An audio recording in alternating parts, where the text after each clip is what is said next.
Hello, my friend. I'm glad you're here again.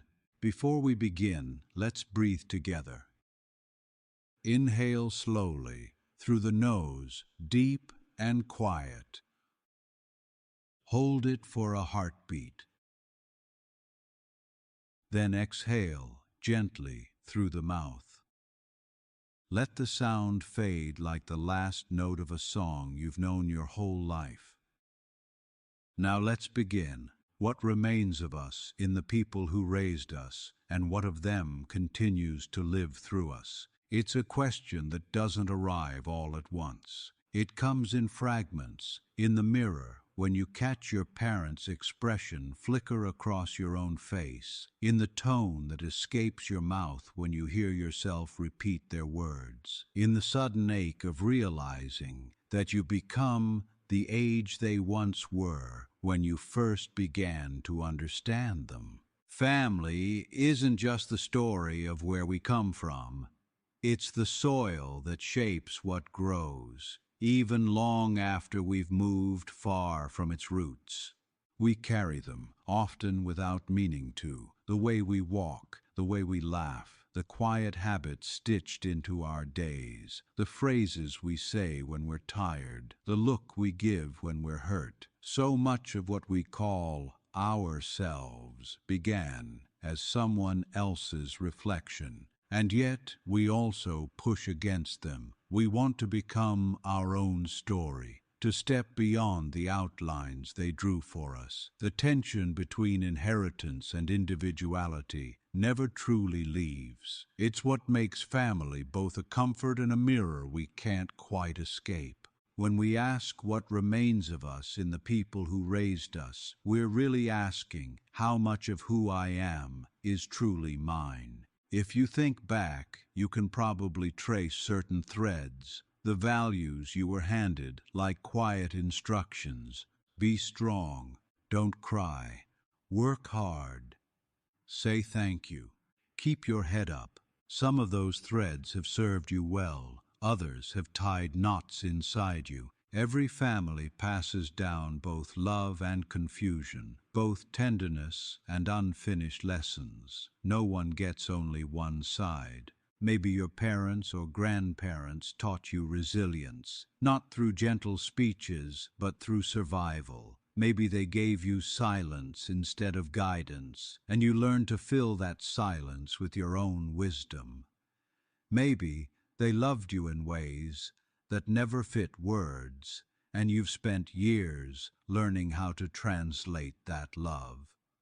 Whatever form it took, their hands left imprints. Sometimes we notice it most when they're gone, or when distance makes memory sharper. We start to understand what they meant, even in the moments they couldn't say it. We begin to forgive things we didn't understand at the time.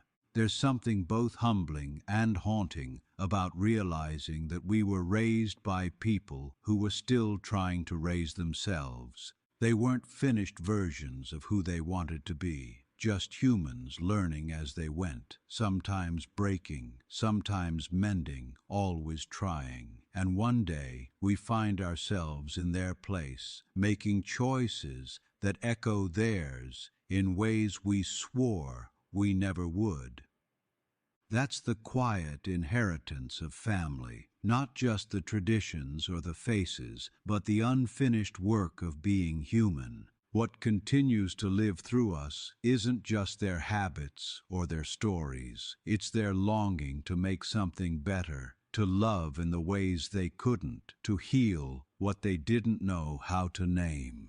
You can feel it sometimes in the smallest moments. When you hold your child's hand a little longer than your parent held yours, when you choose to listen instead of scold, when you forgive quicker than you were taught to, in those choices, something ancient softens, a pattern shifts. We often talk about breaking cycles, but maybe it's not always about breaking. Maybe it's about transforming, taking what was heavy and turning it into something that can breathe. Family, at its deepest, isn't a fixed shape. It's an echo that evolves. There are things we keep consciously, recipes, songs, the way laughter fills a room. But there are also things we inherit without choosing: the fears, the unspoken rules, the emotional languages that formed us before we had words. And yet, every generation writes a new dialect. When you sit quietly and think of the ones who raised you, what comes first? Is it warmth, distance, gratitude, confusion? Maybe all of it at once. Family rarely fits into a single feeling. There's love that holds, and love that wounds, love that suffocates, and love that saves. Sometimes the same person offers both. Still, they live inside us. Their gestures show up in our hands. Their sayings slip out when we least expect it. Their shadows follow us until, one day, we realize we've stopped being afraid of them. We've learned to walk beside them instead. Even when we try to become completely different, the rebellion itself is an inheritance. It's a reaction to what we were given. The mirror works both ways. We are reflections, but we also cast reflections back. It's easy to speak of family as blood, but blood is just the vessel. What matters more is what flows through it. The stories, the patterns, the quiet repetitions of love and fear that travel through generations. Sometimes, when you pause long enough, you can almost feel it, like a current running beneath your life. You're not just one person moving through time. You're the continuation of many lives, many choices, many unfinished dreams. There's both beauty and burden in that realization. It means you carry more than just your own story. It means that when you heal something, a fear, a silence, a way of speaking to yourself, that healing ripples backward, gently touching those who came before. And when you pass something forward, patience, kindness, gentleness, you give the next ones a lighter place to start. Sometimes I think of family as a kind of relay, each of us carrying the same flame in slightly different winds. We stumble, we drop it, we relight it, we pass it on. The flame changes shape, but it keeps burning. That's what remains of us in them, and them in us. We are each other's unfinished sentences. Maybe that's why, even after years apart, a parent's voice can still shift your mood in seconds, or why you dream of people long gone, and their faces bring both comfort and ache. The connection doesn't depend on proximity. It's written in the invisible language of recognition. Even when we try to forget, the body remembers, the heart remembers. Sometimes memory isn't about thought at all. It's about rhythm. The way you stir your coffee, the way you close a door, the way you hum without realizing it. These are their traces, living through you quietly, without permission, without end. And yet, you're not just a copy, you're an evolution. Their stories are the roots. You are the branch reaching toward a different light. So what do we owe to those who raised us? Maybe not perfection, not repayment. Maybe what we owe is honesty, the courage to see them as they were. Not gods, not villains, just humans doing their best with what they knew. And from that honesty, compassion grows. To look at them with empathy is to recognize how fragile and miraculous love really is, how much of it survives misunderstanding, distance, and time.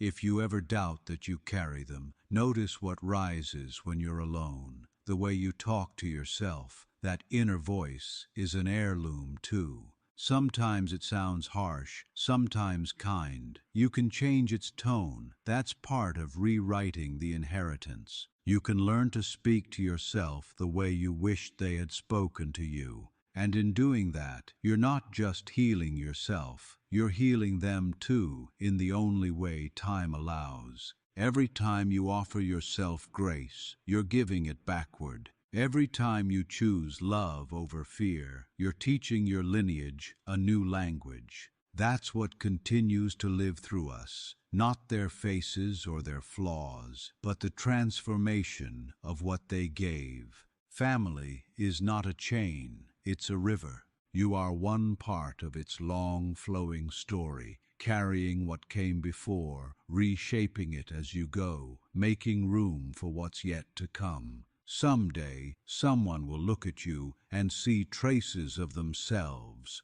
They'll hear your voice in their thoughts. They'll feel your lessons in the way they love. And when they ask themselves what remains of you in them, the answer will be simple. Everything you ever tried to understand, to soften, to forgive, to pass forward. That's how we live on, not just in memory, but in continuation. So breathe once more. Inhale, remember what formed you. Exhale, release what no longer fits.